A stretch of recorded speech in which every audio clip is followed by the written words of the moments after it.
विश्वनाथ मंदिर भगवान शिव के 12 ज्योतिर्लिंगों में से एक है। भगवान शिव का यह मंदिर उत्तर प्रदेश के वाराणसी शहर के काशी नगर में स्थित है, जिसका अर्थ है ब्रह्मांड का शासक।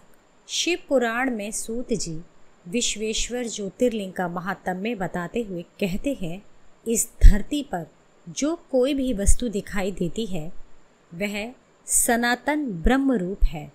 अपने एकांत भाव में ही रमने वाले उन अद्वितीय परमात्मा में कभी एक से दो हो जाने की इच्छा जागृत हुई। फिर वे ही परमात्मा सगुण रूप में प्रकट हो शिव कहलाए। वे शिव ही पुरुष और स्त्री दो रूपों में प्रकट हो गए। पुरुष शिव कहलाए और स्त्री शक्ति कहलाई। फिर शिव और शक्ति ने स्वयं अदृश्य रहकर प्रकृति और पुरुष की सृष्टि की। फिर सूत जी बोले, उस समय दोनों माता पिता अर्थात शिव और शक्ति को सामने न देखकर पुरुष और प्रकृति संशय में पड़ गए। उस समय निर्गुण परमात्मा से आकाशवाणी प्रकट हुई, तुम दोनों को तपस्या करनी चाहिए, फिर तुमसे परम उत्तम सृष्टि का विस्तार होगा। फिर वे प्रकृति और पुरुष बोले, प्रभु तपस्या के लिए तो कोई स्थान है ही नहीं, फिर हम दोनों इस समय कहाँ पर स्थित होकर आपकी आज्ञानुसार तप करें। तब निर्गुण शिव ने अपने तेज से सर्वोत्तम 5 कोस लंबे चौड़े शुभ और सुंदर नगर का निर्माण किया, जो उनका अपना ही स्वरूप था। वह सभी आवश्यक जरूरतों से पूर्ण था।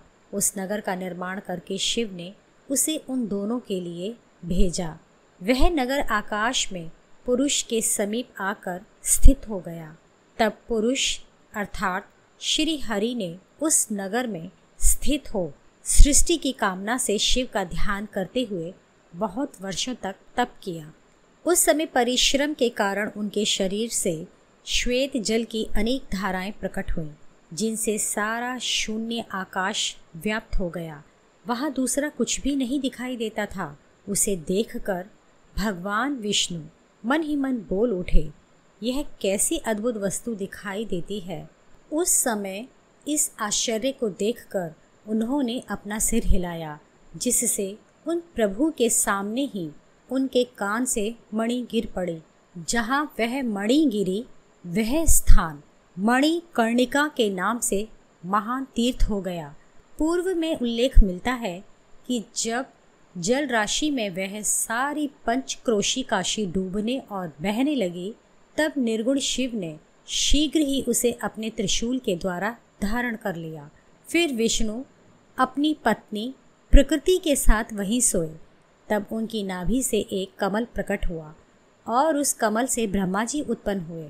उनकी उत्पत्ति में भी शंकर का आदेश ही कारण था। इसके पश्चात ब्रह्मा ने शिव की आज्ञा पाकर अद्भुत सृष्टि आरंभ की। ब्रह्मा जी ने ब्रह्मांड में 14 भुवन अर्थात 14 संसार बनाए। ब्रह्मांड का विस्तार महर्षियों ने 50 करोड़ योजन बताया है और एक योजन 13 किलोमीटर का होता है।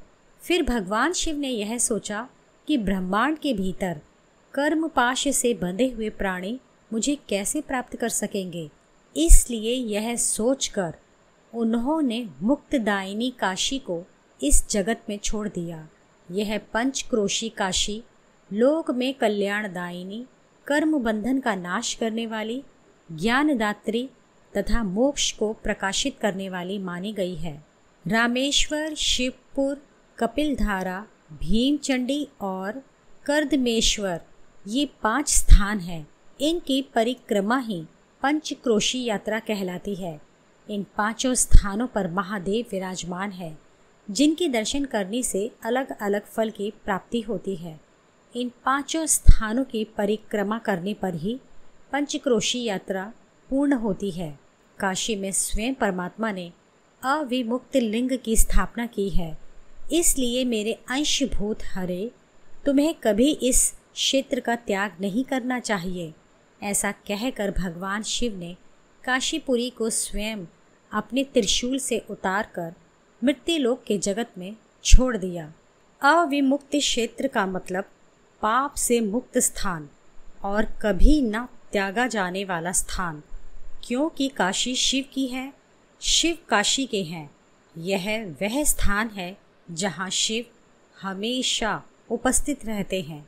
वाराणसी को शिव और देवी पार्वती द्वारा अपना निवास बनाने के बाद इसका नाम अविमुक्ता पड़ा। ब्रह्मा जी का एक दिन पूरा होने पर जब सारे जगत का प्रलय हो जाता है, तब भी इस काशीपुरी का नाश नहीं होता। उस समय भगवान शिव इसे त्रिशूल पर धारण कर लेते हैं और जब ब्रह्मा द्वारा पुनः नई सृष्टि की जाती है, तब भगवान शिव इसे फिर से इस भूतल पर स्थापित कर देते हैं। काशी में अविमुक्तेश्वर लिंग सदा विराजमान रहता है। वह महापातकी पुरुषों अर्थात बहुत घोर पाप करने वालों को भी मोक्ष प्रदान करने वाला है। अन्य मोक्षदायक धामों में सारूप्य आदि मुक्ति मिलती है।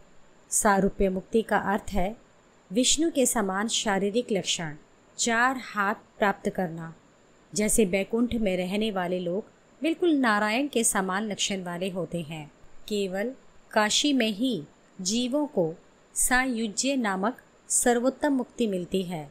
सायुज्य मुक्ति का अर्थ है भगवान के आध्यात्मिक तेज में विलीन होकर मुक्ति पाना।